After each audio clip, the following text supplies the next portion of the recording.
I hope my screen is visible.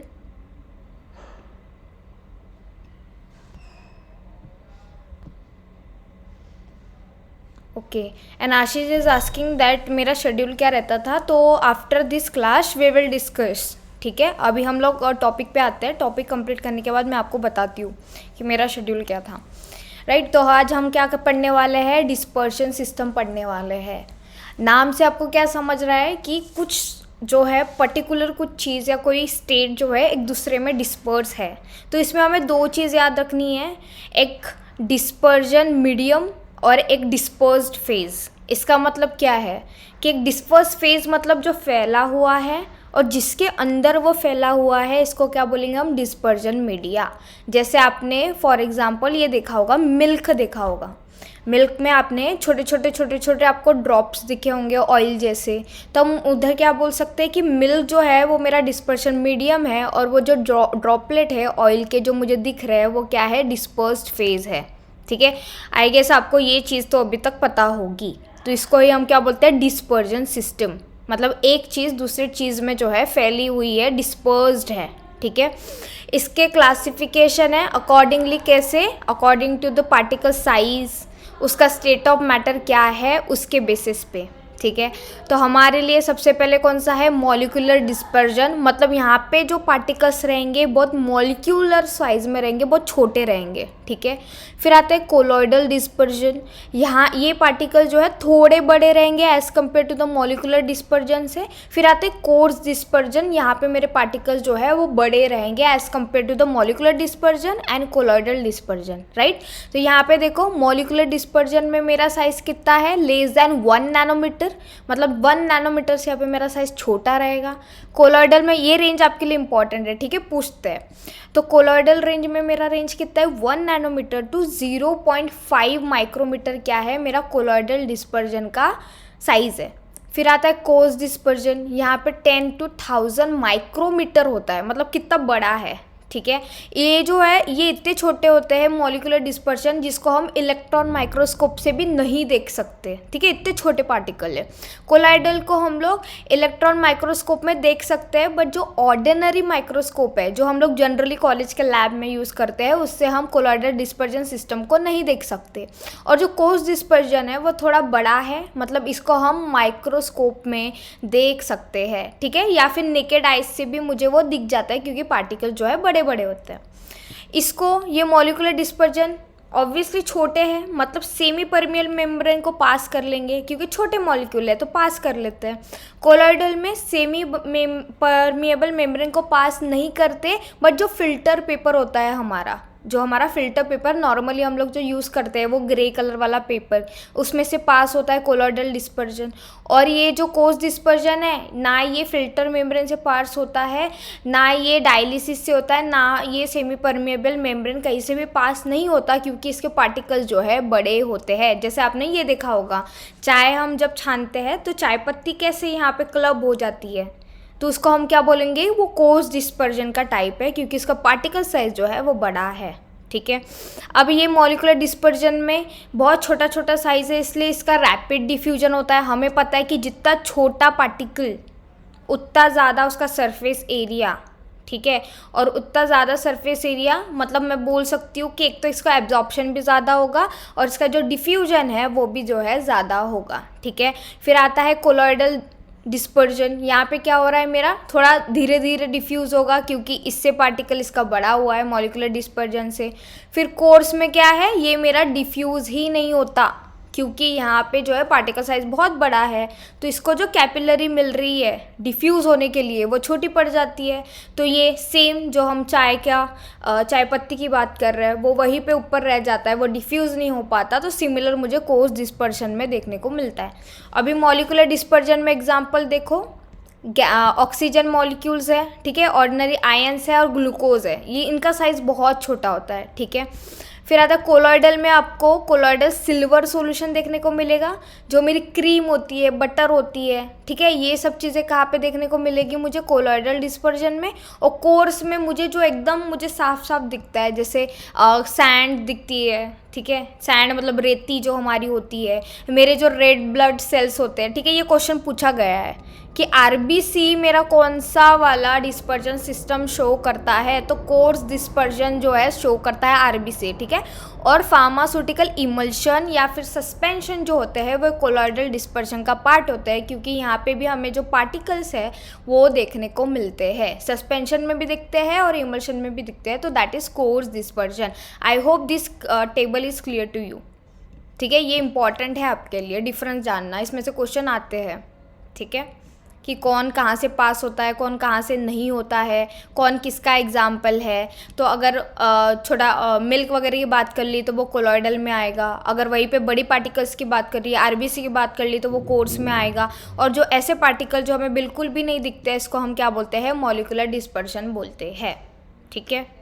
अब आ जाओ on the basis of state of matter, किसका क्या स्टेट है और कौन किसके अंदर डिस्पर्स्ड है, इससे हमें एक अलग क्लासिफिकेशन देखने को मिलता है। जैसे यहाँ पे मेरा डिस्पर्जन मीडियम क्या है, सॉलिड है, ठीक है। मतलब समझ लो कोई पाउडर प्रेजेंट है मेरे पास, और उसके अंदर अगर पाउडर के अंदर कोई दूसरा सॉलिड वाला पाउडर मैंने डाल दिया तो यहाँ पे क्या बनेगा, सॉलिड सोल बनेगा। फॉर एग्जांपल पर्ल एंड ओपल्स, मतलब जो मेरे मोती वगैरह होते हैं, इनको मैं एक दूसरे के अंदर डाल दूँ तो ऑब्वियसली ये सॉलिड सॉलिड है, तो यहाँ पे सॉलिड सोल बनेगा।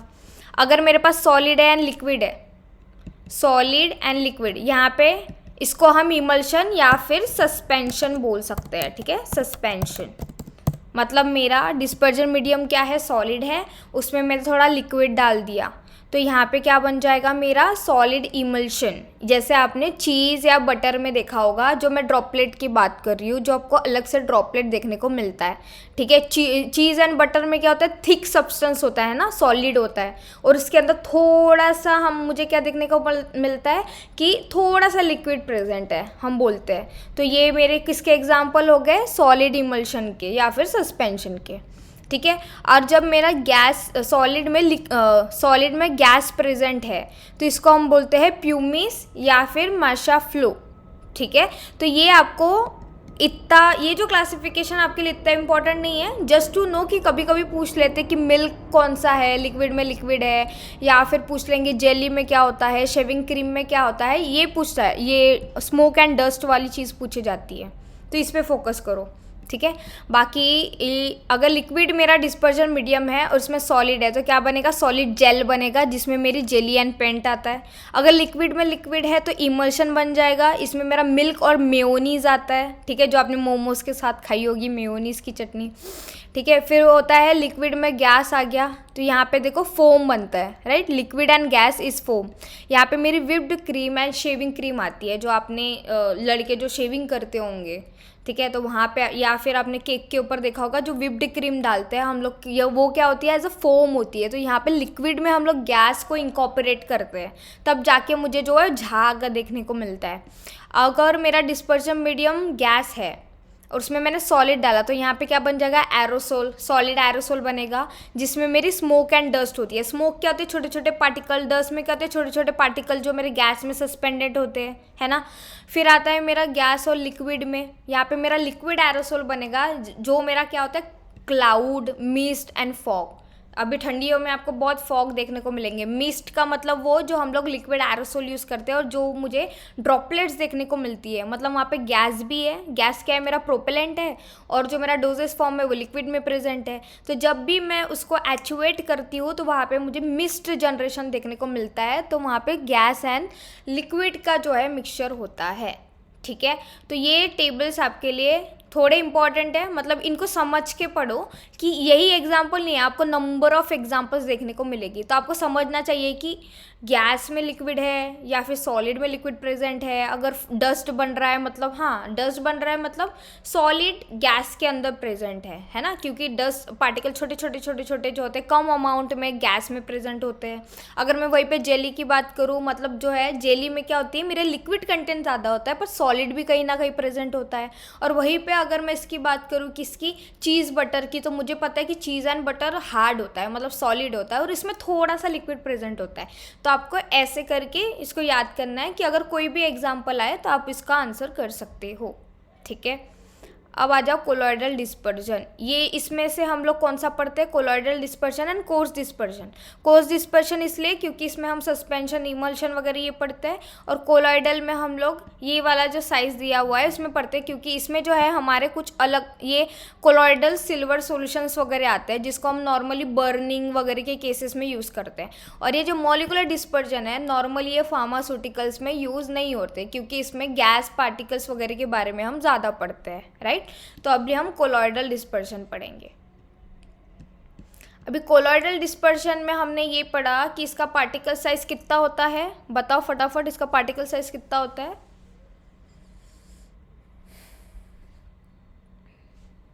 अरे बोलो, अभी पढ़ा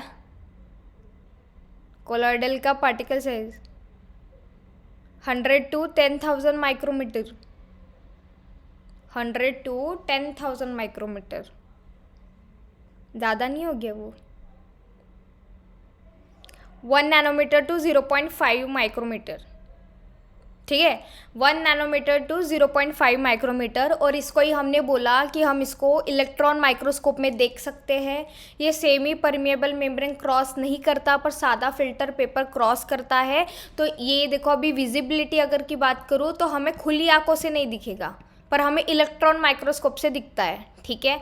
अगर मैं उसको फिल्टरेटिबिलिटी की बात करूँ तो ये जो है मेरा नॉर्मल सेमी परमेबल मेम्ब्रेन से क्रॉस नहीं करेगा, बट जो मेरा फिल्टर पेपर है उसमें से क्रॉस करता है, ठीक है। रिटेन्ड बाय एनिमल मेम्ब्रेन्स, मतलब सेमी परमेबल मेम्ब्रेन यहाँ से ये क्या होगा, पास नहीं होता है। रिटेन का मतलब ये ऊपर ही रहेगा, पास नहीं करेगा, ठीक है।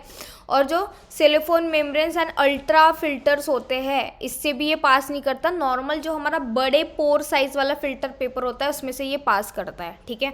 अभी कलर देखो, कलर ये इंपॉर्टेंट है। अगर मैं मेरे पार्टिकल साइज 150 नैनोमीटर साइज का है तो मुझे जो सिल्वर कंटेनिंग कोलॉइड है वो मुझे वॉयलेट कलर का दिखता है, और वही अगर इसका पार्टिकल साइज 60 नैनोमीटर हो जाए तो ये जो कोलॉइडल सॉल्यूशन है मुझे ऑरेंज येलो कलर का दिखता है, ठीक है।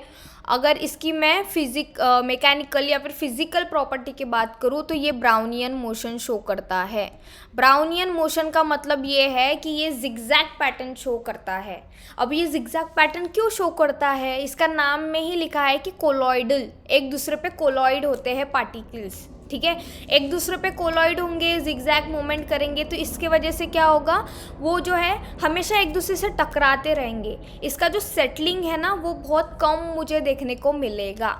और जैसे जैसे मेरी पार्टिकल साइज़ का मतलब पार्टिकल का साइज़ बढ़ते जाएगा वैसे वैसे मेरी ब्राउनियन मूवमेंट कम होगी, क्योंकि यहाँ पे मेरी क्या आ जाएगी, ग्रेविटी आ जाएगी। जितना ज़्यादा वेट हो जाएगा उसके वजह से, ग्रेविटी के वजह से मेरा पार्टिकल जो है नीचे सेटल होने लग जाएगा, और जो भी मुझे जिगजैग मूवमेंट देखने को मिल रही थी वो अभी तक मुझे नहीं मिलेगी, ठीक है। इसलिए जो ये कोर्स पार्टिकल है, यहाँ पे कोर्स पार्टिकल में मुझे ब्राउनियन मोशन नहीं देखने को मिलता जितना मुझे कोलॉइडल डिस्पर्जन में देखने को मिलता है। तो ये अगर मुझे सेटलिंग को प्रिवेंट करना है या फिर कोई डोजेस फॉर्म ऐसा बनाना है तो मैं क्या यूज़ करूँगी, कोलॉइडल डिस्पर्जन वाला जो पार्टिकल साइज है वो यूज़ करूँगी, ठीक है।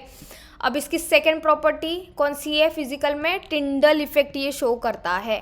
टिंडल इफेक्ट आपको अच्छे से पता होगा, 8th क्लास से हम पढ़ रहे हैं कि अगर मेरे पास सॉल्यूशन है और उसमें पार्टिकल्स प्रेजेंट है और उसमें से जब मैं लाइट को पास करती हूँ तो लाइट जो है मेरी स्कैटर्ड हो जाती है, ठीक है। जैसे आपने इसमें देखा होगा, जैसे हम धूप में खड़े हैं, हमारी परछाई दिखती है हमें, कैसी दिखती है, क्योंकि आप एक पर्टिकुलर ऑब्जेक्ट हो, यहाँ पे लाइट आ रही है पर वो स्कैटर्ड हो रही है, ठीक है। स्कैटरिंग के वजह से आपको दिखता है कि आपका जो साइज़ है उससे लाइट पास नहीं हो रही है, ठीक है। तो इसको हम क्या बोलते हैं, स्कैटरिंग ऑफ लाइट। ये पर्टिकुलर आपको उस साइज़, कितना साइज़ है वो पार्टिकल का, ये कितने लाइट को स्कैटर कर सकती है, मतलब हमें क्वांटिटेटिव रिलेशन शो करता है कौन, टिंडल इफेक्ट, ठीक है। जितना मेरा पार्टिकल साइज ज़्यादा होगा उतना ज़्यादा मुझे टिंडल इफेक्ट देखने को मिलेगा। इसको ही हम क्या बोलते हैं, टिंडल एब्जॉर्ब जोन बोलते हैं, ठीक है।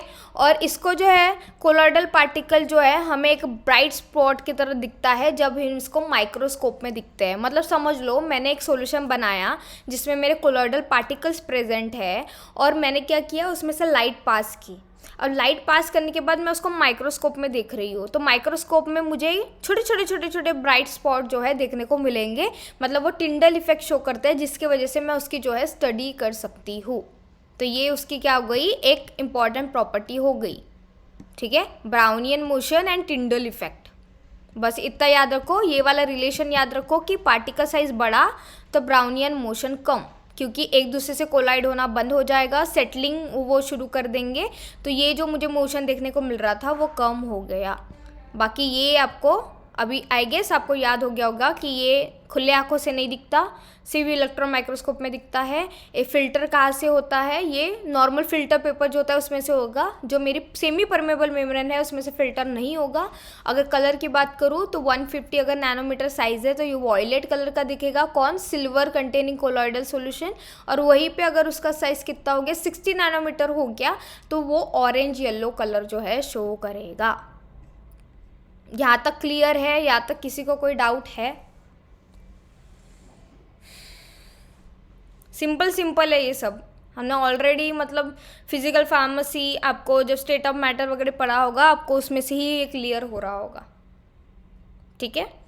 अब आ जाओ टाइप्स ऑफ कोलॉइड्स।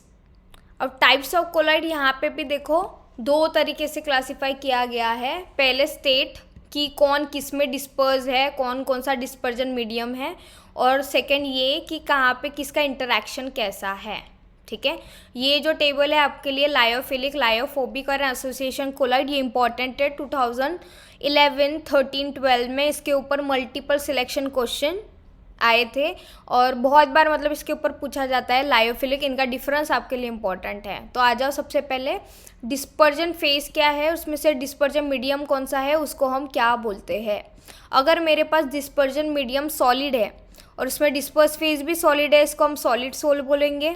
अगर डिस्पर्जन मीडियम सॉलिड है, डिस्पर्स फेज इज लिक्विड, तो ये मेरा क्या बन जाएगा, जेल बन जाएगा। जेल आपको याद कर लो कि जेल में सॉलिड कंटेंट ज़्यादा होता है, लिक्विड कंटेंट कम होता है। अगर वहीं पे मैं डिस्पर्जन मीडियम सॉलिड यूज़ कर रही हूँ, डिस्पर्स फेज गैस यूज़ कर रही हूँ, तो यहाँ पे क्या बन जाएगा, फोम बन जाएगा, ठीक है।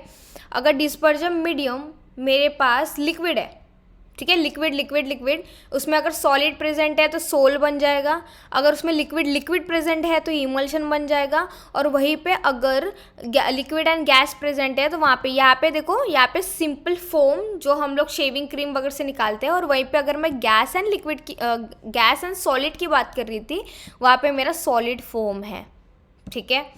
अगर मेरा dispersion medium gas and gas है और डिस्पर्जन फेज सॉलिड है, तो यहाँ पे क्या आएगा, सॉलिड एरोसोल आएगा। और वहीं पे अगर यहाँ पे लिक्विड मैंने डाल दिया सॉलिड की जगह पे, तो क्या बन जाएगा, मेरा नॉर्मल एरोसोल बन जाएगा।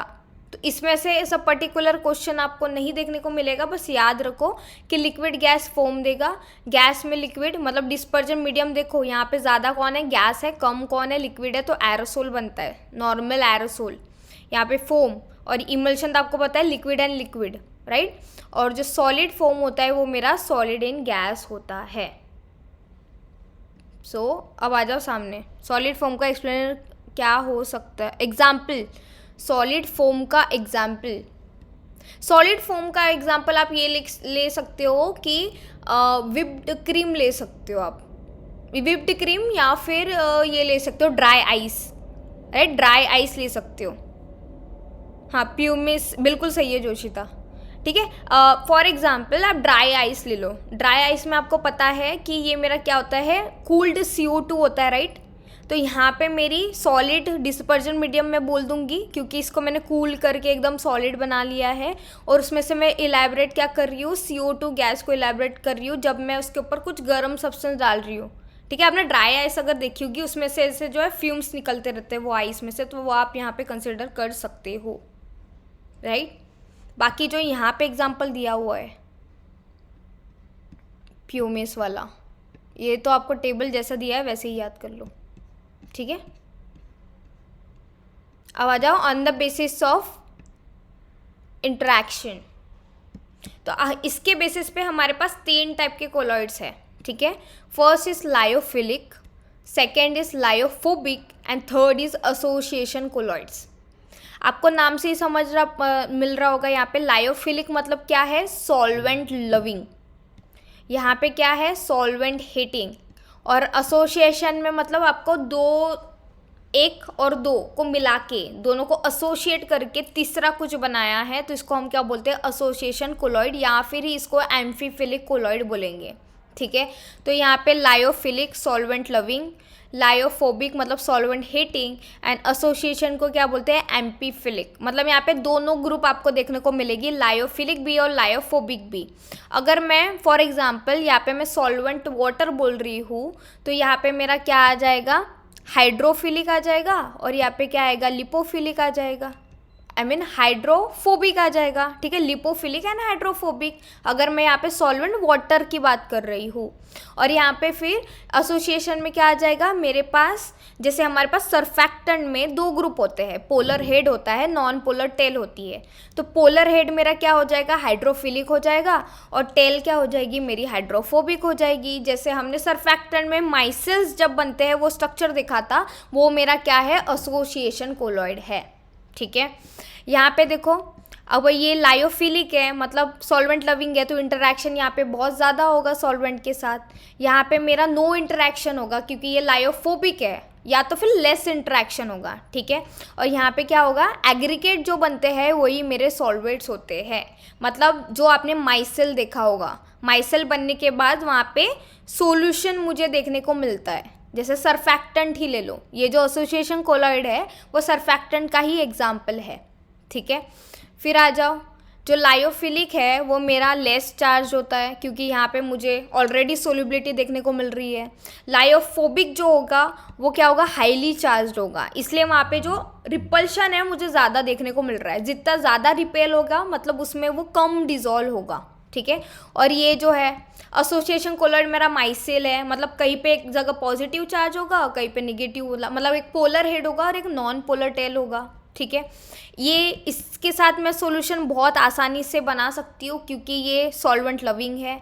यहाँ पे मुझे एक स्पेशल मेथड लगेगी क्योंकि वो उसमें डिज़ोल्व नहीं हो पा रहा है, तो मुझे कुछ मेथड लगा के उसको डिज़ोल्व करना पड़ेगा। और यहाँ पे तो ये ऑलरेडी बन जाएंगे कब, जब मेरा क्रिटिकल माइसेल कॉन्सेंट्रेशन रीच हो जाएगा। जब वो रीच होने के बाद मुझे जो ड्रॉपलेट्स वहाँ पे देखने को मिलेंगे उसको मैं क्या बोलती हूँ, एसोसिएशन कोलॉइड। आई होप आपको critical myself concentration, craft point और क्लाउड पॉइंट पता है। कोई मुझे क्राफ्ट एंड क्लाउड पॉइंट बता सकता है, and CMC also, what is Krafft, cloud and CMC?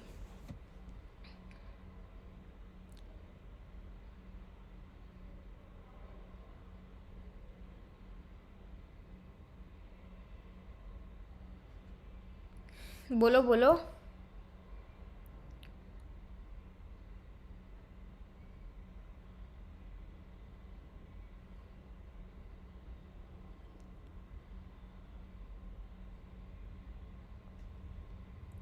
Concentration above which the micelles are from, that is CMC। चलो ठीक है, वो कॉन्सेंट्रेशन ठीक है, ये CMC हो गया। What is craft point and what is cloud point, ये ऑलरेडी हम बहुत जगह डिस्कस कर लिया है हमने। What is craft and what is cloud? Anyone can unmute and से।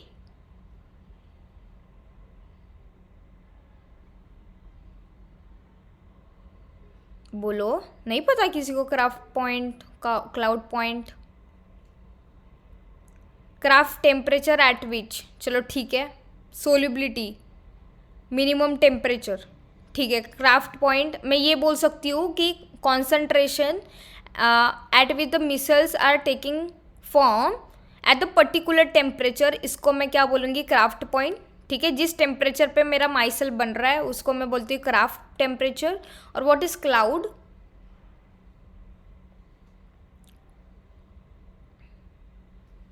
What is cloud?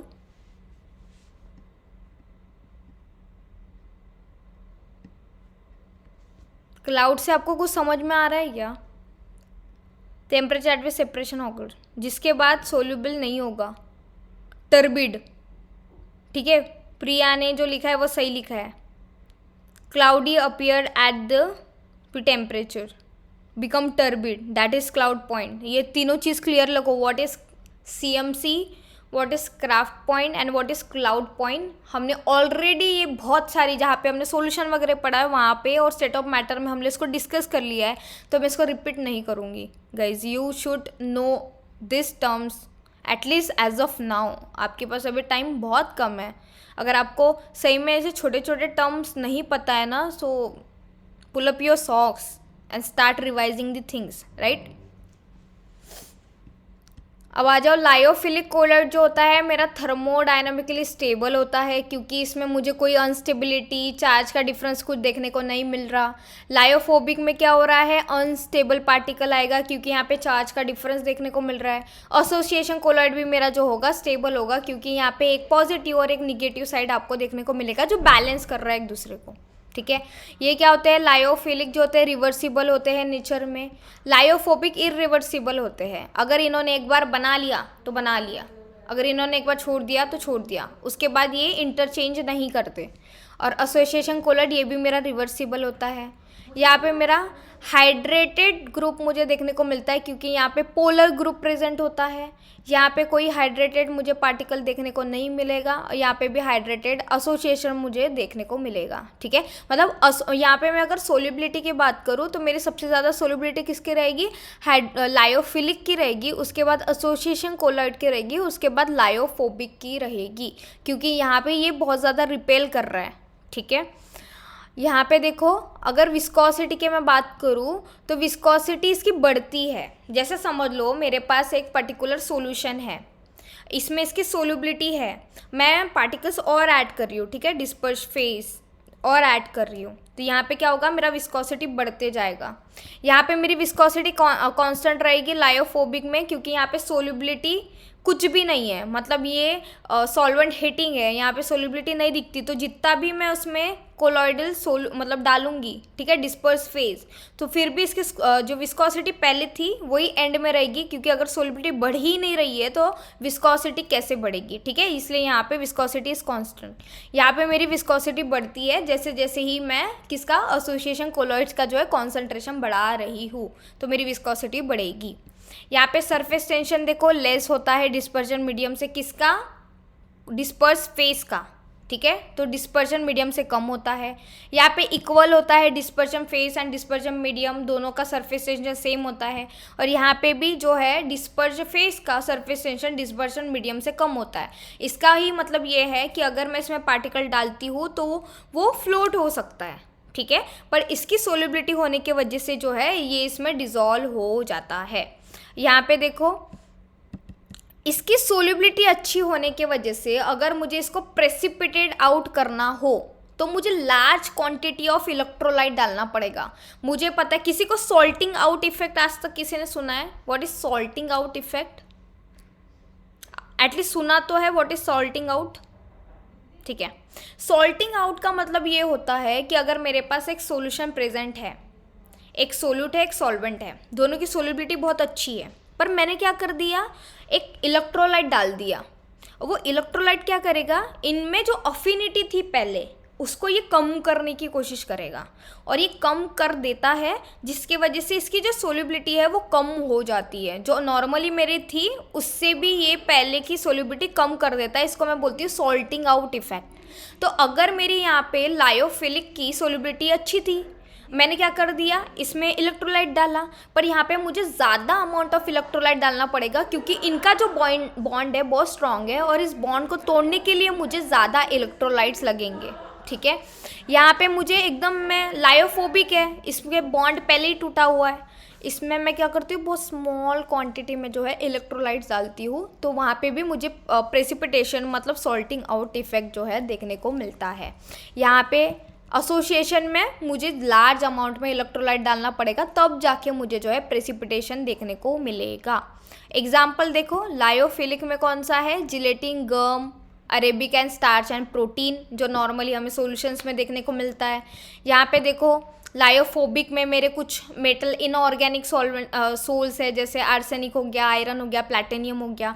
और एसोसिएशन कोलॉइड में हमें सरफैक्टेंट ही है जो याद करना है। I hope this table is clear to you, this is important. कहाँ पे क्या हो रहा है, कहाँ पे विस्कोसिटी बढ़ती है, कहाँ कम होती है, कहाँ पे मुझे प्रेसिपिटेशन के लिए इलेक्ट्रोलाइट ज़्यादा डालने पड़ते हैं, कम डालने पड़ते हैं, ये आपके लिए इंपॉर्टेंट है। इसके ऊपर मल्टीपल चॉइस क्वेश्चन आने की संभावना बहुत ज़्यादा है। तो क्लियर है ये?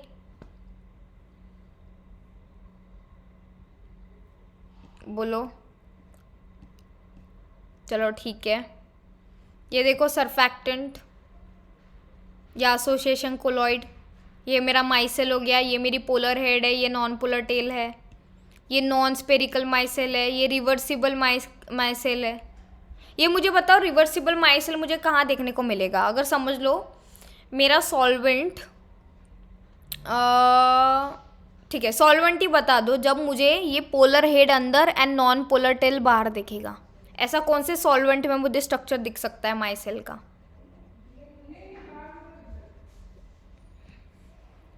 एसोसिएशन? नो, सॉल्वेंट पूछ रही हूँ मैं, कौन सा ऐसा सॉल्वेंट होगा जहाँ पे मेरा ये पोलर हेड अंदर एंड नॉन पोलर टेल बाहर?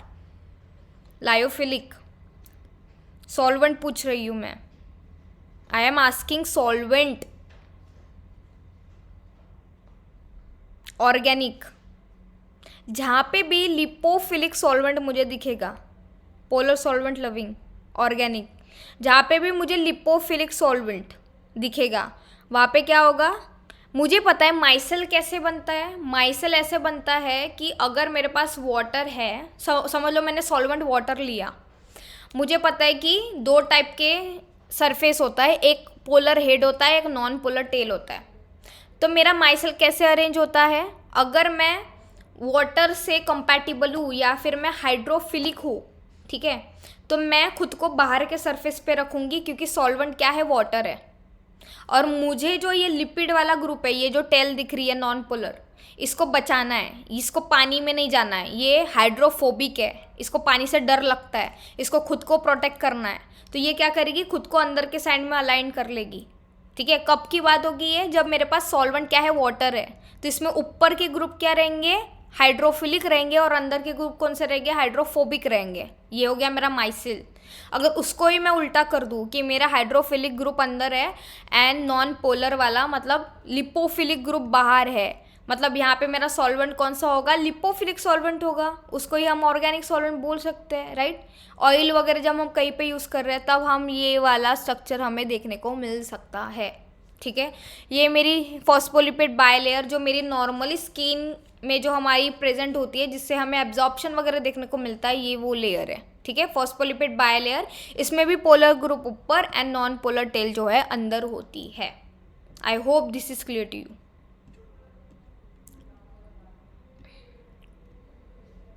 ठीक है, अब आ जाओ precipitation of colloid and Schulze Hardy rule. This rule is important for you, ठीक है, दिस इज इम्पॉर्टेंट। अब मुझे अगर प्रेसिपिटेशन करना है कोलॉइड्स का, प्रेसिपिटेशन मतलब उसको जो भी सॉल्यूशन में ये डिज़ोल्व हो चुका है उसमें से मुझे उसको ना एकदम सॉल्ट फॉर्म में, जैसे अभी हमने सॉल्टिंग इफेक्ट की बात की, वैसे हमें निकालना है। तो कुछ आपको टेक्निक, जैसे प्रेसिपिटेशन ऑफ कोलॉइडल सॉल्यूशन करते हैं उसको हम क्या बोलते हैं? कोएगुलेशन बोलते हैं। जैसे आपने ब्लड कोएगुलेशन सुना होगा।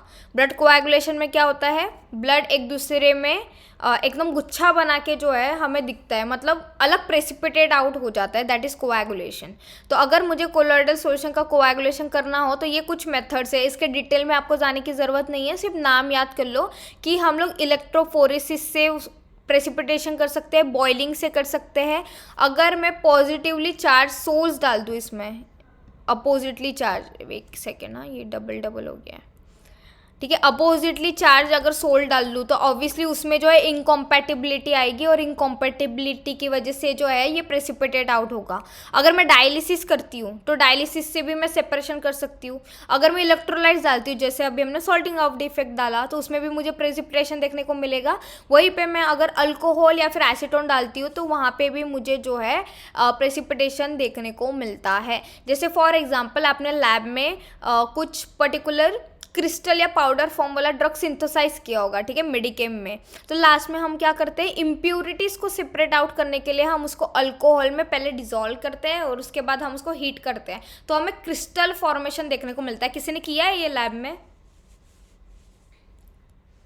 मैम हैरी क्रिस्टलाइजेशन बिल्कुल सही है। Means when person gets electric shock then the blood start to coagulation. ऐसा कुछ नहीं है, इलेक्ट्रिक शॉक में भी हो सकता है, या फिर आपके प्लेटलेट्स वगैरह में हिपैरिन ये सब चीज़ों का कुछ ये हो गया, या फिर आपके जो भी हिपैरिन ही होता है ना नॉर्मली, जो हमारे ब्लड को कोएगुलेट नहीं होने देता है, एंटी कोएगुलेंट, अगर इसकी कमी हो गई तो ऑब्वियसली आपको कोएगुलेशन देखने को मिलेगा, है ना। ज़रूरी नहीं है इलेक्ट्रिक शॉक की ही वजह से हो। अब देखो एक टर्म है आपके लिए फ्लॉक्यूलेशन नंबर, ठीक है। फ्लॉक्यूलेशन वैल्यू को हम क्या बोलते हैं, the number of millimoles of electrolyte required to bring about coagulation of a 1 litre, litre चाहिए यहाँ पे, ठीक है, litre not litre. 1 litre of colloidal solution is called as a flocculation value. जो हम बोल रहे हैं ना कि इलेक्ट्रोलाइट डाल के हम लोग कोएगुलेशन कर लेंगे, तो अगर मेरे पास 1 लीटर का सोल्यूशन है और उसमें मुझे जितना इलेक्ट्रोलाइट लग रहा है कि इसमें मिलीमोल में, ये मेरा क्या हो जाएगा, फ्लॉक्यूलेशन नंबर। फ्लॉक्स आपको पता होगी, फ्लॉक्स क्या होती है, छोटे छोटे पार्टिकल्स आपस में आ जाते हैं, मिल जाते हैं, तो वही कोएगुलेशन भी सेम होता है, छोटे छोटे पार्टिकल्स आ जाएंगे, मिल जाएंगे। तो इसमें मैं क्या ऐड कर रही हूँ, इलेक्ट्रोलाइट्स ऐड कर रही हूँ, और जितना इलेक्ट्रोलाइट मुझे 1 लीटर ऑफ सॉल्यूशन में डालना पड़ेगा, किस में, मिलीमोल में, इसको ही मैं क्या बोलती हूँ, फ्लॉक्यूलेशन वैल्यू बोलती हूँ, ठीक है। अब आ जाओ सर्च हार्डी रूल। ये क्या करता है, rule to predict the coagulation power of an electrolyte. ये बताता है कि मैं कितना इलेक्ट्रोलाइट या फिर कौन सा इलेक्ट्रोलाइट यूज़ करूँगी कि मेरा कोएगुलेशन जो प्रोसेस है मुझे देखने को मिलता है।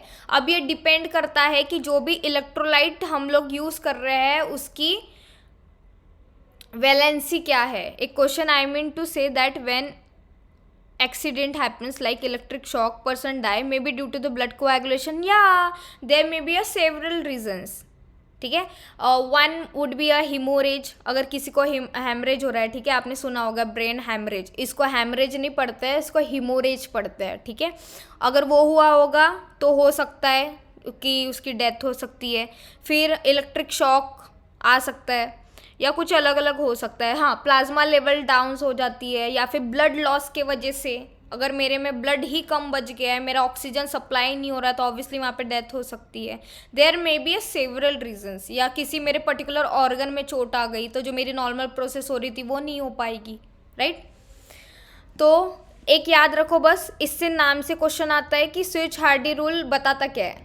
तो ये मेरी इलेक्ट्रोलाइट जो हम लोग यूज़ कर रहे हैं, इसकी कोएगुलेशन पावर कितनी है इसको प्रेडिक्ट करता है ये, ठीक है। Greater the valency of the active ion greater will be the coagulation power. जैसे हम बोलते हैं कि monovalent ion, divalent ion, trivalent ion, तीनों का एग्जाम्पल बताओ। मोनोवैलेंट आयन का एग्जाम्पल क्या हो सकता है, मोनोवैलेंट, Na, ठीक है, sodium and potassium, this are my monovalent. Divalent का कैल्शियम हो गया, सही है, ठीक है। और ट्राईवैलेंट जिसमें 3 आता हो, एल्यूमिनियम, ठीक है, एल्यूमिनियम हो गया। तो इन्होंने ये बोला ये रूल में कि अगर मेरे पास मोनोवैलेंट आयन है, फिर मेरे पास डाईवैलेंट है, ट्राईवैलेंट है, तो इसमें सबसे ज़्यादा फ्लॉक्यूलेटिंग पावर किसकी रहेगी, फ्लॉक्यूलेटिंग वैल्यू किसकी रहेगी, जो मेरा ज़्यादा आयन कंटेनिंग वाला होगा, जिसकी वैलेंसी ज़्यादा होगी। तो मेरी वैलेंसी किसकी ज़्यादा होती है, ट्राईवैलेंट की ज़्यादा है। मोनोवैलेंट में तो एक ही होती है, फिर डाईवैलेंट एंड ट्राईवैलेंट। तो यहाँ पे आपको दिख सकता है, अगर मेरे पास मोनोवैलेंट आयन है सोडियम एंड पोटेशियम, तो यहाँ पे 25 to 150 मिलीमोल पर लीटर, मतलब यहाँ पे इसका कॉन्सेंट्रेशन ज़्यादा लगेगा क्योंकि इसकी पावर कम है। फिर मेरे पास डाईवैलेंट, इसका देखो कितना कॉन्सेंट्रेशन लग रहा है, 0.5 to 2 मिलीमोल पर लीटर, क्योंकि इसकी पावर इससे थोड़ी ज़्यादा है तो इसका कॉन्सेंट्रेशन थोड़ा कम लगेगा। फिर आएगा ट्राईवैलेंट, यहाँ पे देखो मुझे कॉन्सेंट्रेशन बहुत कम लग रहा है कि उसकी पावर ज़्यादा है, तो यहाँ पे 0.001 to 0.1 मिलीमोल जो है मुझे ट्राईवैलेंट का कॉन्सेंट्रेशन लग रहा है। यहाँ पे देखो आपको एक चीज़ कि अगर मेरा मोनोवैलेंट आयन है, इससे 10 टाइम्स बड़ा कौन होता है, डाइवैलेंट, इसकी पावर, और ट्राइवैलेंट की देखो 1000 टाइम्स बड़ी होती है मोनोवैलेंट से। तो पहले मोनोवैलेंट, डाइवैलेंट, ट्राइवैलेंट, इसकी पावर सबसे ज़्यादा किसकी होगी, ट्राइवैलेंट की, मतलब कोएगुलेट करने की, ठीक है, जो हम इलेक्ट्रोलाइट की बात कर रहे हैं, क्योंकि इसकी वैलेंसी ज़्यादा है।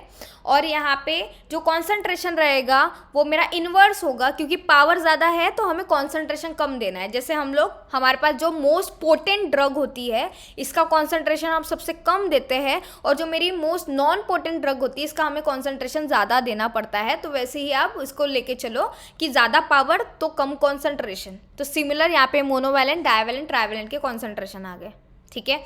अब यहाँ पे देखो कुछ series, coagulation power, decreasing order, देखो सबसे ज़्यादा एल्यूमिनियम की है क्योंकि 3 चार्ज है, फिर मैग्नीशियम की है क्योंकि 2 चार्ज है, फिर आ गया मेरी मोनोवैलेंट की, ठीक है। फिर कोएगुलेशन ये कटायंस का हो गया, ठीक है। और ये आ जाओ अनायंस पे। अनायंस में देखो मेरी ये Fe का जो कॉम्प्लेक्स है, जिसमें मेरा साइनाइड भी प्रेजेंट है, फिर मेरा क्या आ गया, PO4 आ गया, फिर SO4 आ गया, देन Cl निगेटिव। यहाँ पे भी Cl के ऊपर मेरे पास माइनस चार्ज है। तो आपको बस इतना याद रखना है कि मोनोवैलेंट का सबसे कम पावर रहेगा, फिर डाइवैलेंट, ट्राइवैलेंट, और कॉन्सेंट्रेशन सबसे ज़्यादा किसका लगेगा, मोनोवैलेंट का लगेगा।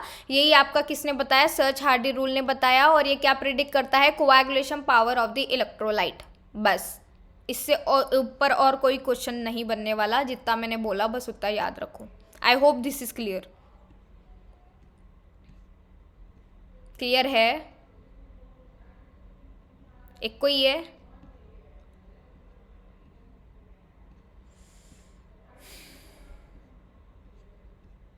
चलो आ जाओ सामने। अभी प्रिपरेशन ऑफ कोलॉइड्स करने हैं। प्रिपरेशन ऑफ कोलॉइड्स में मैंने बोला कि लायोफिलिक जो होती है वो बनाने में बहुत इजी होता है इसका सॉल्यूशन।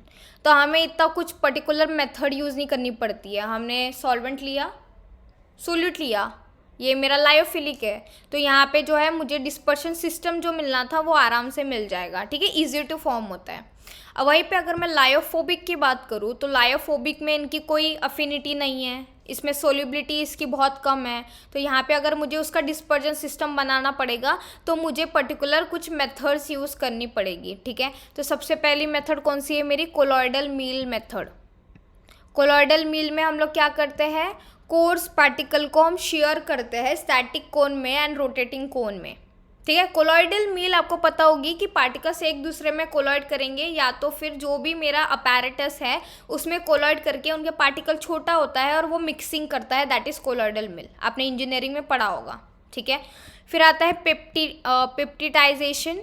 इसमें क्या करते हैं हम, जो बड़े मॉलिक्यूल्स रहेंगे, एग्रीगेट रहेंगे, उनको छोटा छोटा साइज में जो है ब्रेकअप करते हैं बाय एडिशन ऑफ इलेक्ट्रोलाइट। ये इंपॉर्टेंट है आपके लिए।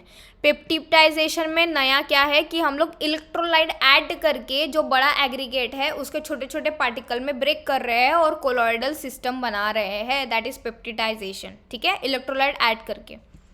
फिर आता है मेरा इलेक्ट्रिकल डिस्पर्जन, मतलब इलेक्ट्रिक फील्ड हम लोग यूज़ कर रहे हैं, या फिर हम लोग यहाँ पे जो इलेक्ट्रोलाइट को कैरी करते हैं, मतलब इलेक्ट्रिक फील्ड को कैरी करते हैं, ऐसे मेटल्स यूज़ कर रहे हैं। इसको ही हम क्या बोलते हैं, ब्रिंच आर्क मेथड। ये नाम याद कर लो, ब्रिंच आर्क मेथड, ठीक है।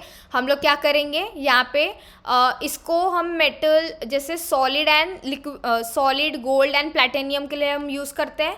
और ये जो सॉल्यूशन रहेगा इसको हम लोग किस में, 2 इलेक्ट्रोलोड के बीच में यूज़ करते हैं, और इसमें हम लोग जो है इलेक्ट्रिक मीडियम जो है पास करेंगे। और यहाँ पे जो वाटर रहेगा जिस सॉल्यूशन में ये बना है वो कोल्ड वाटर रहेगा, और कोल्ड वाटर रहने की वजह से और इलेक्ट्रो पास करने के वजह से यहाँ पे मुझे जो है सॉल्यूशन का फॉर्मेशन देखने को मिलेगा। मेनली किसके लिए यूज़ करते हैं हम लोग, gold, silver and platinum. Silver तो हमारा मेनली कहाँ पे, बर्निंग पेशेंट्स में यूज़ होता है। प्लैटिनियम को हम बोल सकते हैं कि कहीं ना कहीं कैंसर की कीमोथेरेपी में यूज़ होगा। कोई मुझे गोल्ड बता सकता है, गोल्ड कहाँ पे यूज़ होता है, कौन सा ट्रीटमेंट में यूज़ होता होगा gold, cancer, anything else? Gold पूछ रही हूँ मैं। रूमेटाइड अर्थराइटिस याद है किसी को, रूमेटाइड अर्थराइटिस में यूज़ होता है, या फिर शालिनी को ही पता है?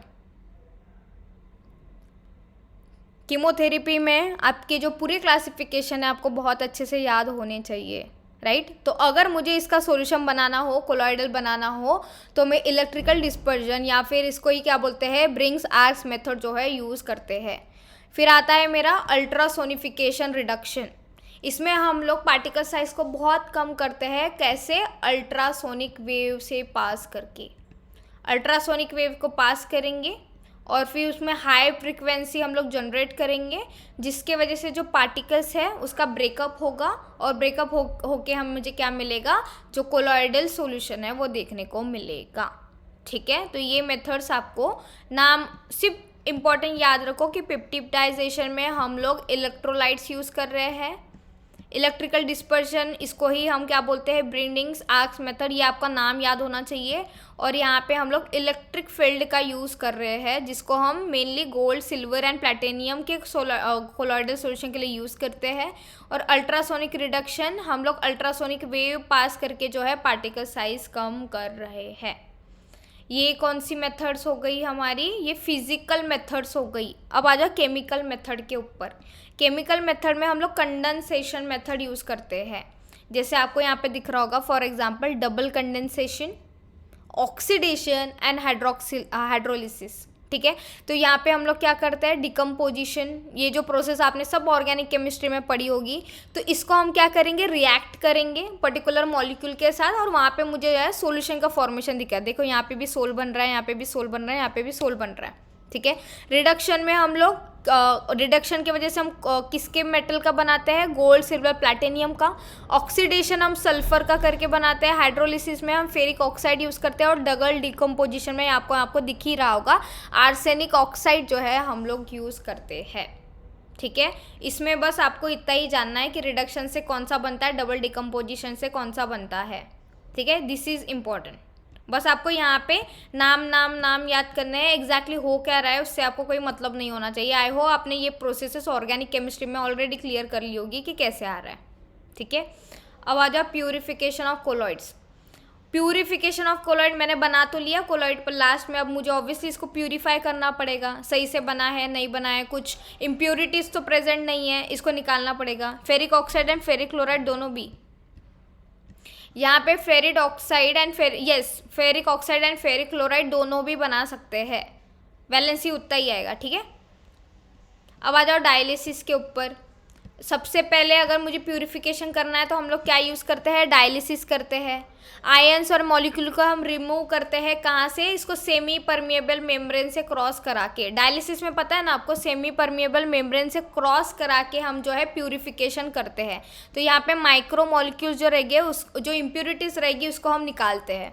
फिर आता है इलेक्ट्रॉन डायलिसिस। इलेक्ट्रोडायलिसिस में हम लोग क्या करेंगे, पर्टिकुलर इलेक्ट्रिक फील्ड अप्लाई करेंगे, पोटेंशियल अप्लाई करेंगे, जिससे हम जो मेरी मेम्ब्रेन है उसमें से मुझे दिखता है कि हाई कॉन्सेंट्रेशन, लो कॉन्सेंट्रेशन, इसमें से मेरी जो इम्प्योरिटी है वो सेपरेट आउट होते हुए दिखेगी। सिर्फ में पोटेंशियल अप्लाई करना है अक्रॉस द मेम्ब्रेन, इससे मुझे जो भी कोई सेपरेशन देखने को मिलेगा। यहाँ पे नॉन आयोनिक इम्प्योरिटी को हम लोग जो है रिमूव करते हैं इलेक्ट्रोडायलिसिस में। ठीक है, फिर आ जाए अल्ट्रा फिल्ट्रेशन। अल्ट्रा फिल्ट्रेशन मतलब मेरा जो नॉर्मल फिल्टर पेपर होता है, इससे भी छोटे छोटे पार्टिकल्स वाला जो फिल्टर रहेगा, इसको हम अल्ट्रा फिल्टर, जो मेरा किससे बना होता है, नाइट्रोसेलुलोज से बना होता है या फिर कोलोडियन से जो है बना होता है। तो इससे हम लोग इलेक्ट्रोलाइट्स को रिमूव कर सकते हैं। ठीक है, फिर आता है सेंट्रीफ्यूज। सेंट्रीफ्यूगल में क्या होता है, हमारा जो पार्टिकल है बहुत ऐसे स्पीड में घूमेगा। ठीक है, स्पीड में घूमने की वजह से जो उसकी ग्रेविटी रहेगी या फिर उसका जो भी कुछ मास रहेगा, उसके बेसिस पे जो है वो पार्टिकल्स को सेपरेट आउट करता है। फॉर एग्जांपल आपने डीएनए सेपरेशन में देखा होगा। ठीक है, सेंट्रीफ्यूगेशन, या फिर आपने इसमें देखा होगा ब्लड का, हम लोग जिसमें प्लाज्मा को अलग करते हैं और आरबीसी को अलग करते हैं, वो क्या हो गया, मेरा सेंट्रीफ्यूगेशन हो गया। यस, आरबीसी से प्लाज्मा को अलग करते हैं, दैट इज हमारा सेंट्रीफ्यूगेशन। तो हम लोग ये मेथड्स यूज़ करेंगे और मेरे कोलॉइडल पार्टिकल्स का जो है प्यूरिफिकेशन, मतलब इसको जो है सेपरेशन ऑफ इम्प्योरिटीज हम कर सकते हैं। ठीक है, अब आ जाओ next. This is your last topic, protection of colloids. Protection of colloids मतलब अभी मैंने हाइड्रोफिलिक, लिपोफिलिक या कोई भी मैंने कोलॉइडल सिस्टम बना लिया, ठीक है। अब वो मुझे ये कोलॉइडल सिस्टम बनाने के बाद ऑब्वियसली ये जो भी मैं कुछ बना रही हूँ वो क्या होना चाहिए, स्टेबल होना चाहिए। इसमें जो कोएगुलेशन हमने देखा या फिर जो भी मुझे एसोसिएशन देखने को मिल रहा था वो नहीं होना चाहिए। तो इसके वजह से हम लोग क्या करते हैं, इसमें पर्टिकुलर कुछ सब्सटेंस ऐड करते हैं जिसके वजह से जो मुझे इनस्टेबिलिटी देखने को मिल रही थी वो नहीं दिखे, राइट। तो इसको हम क्या बोलेंगे, प्रोटेक्शन ऑफ कोलॉइड। मतलब कुछ सब्सटेंस डाल के हम उसकी स्टेबिलिटी को इंक्रीज कर रहे हैं।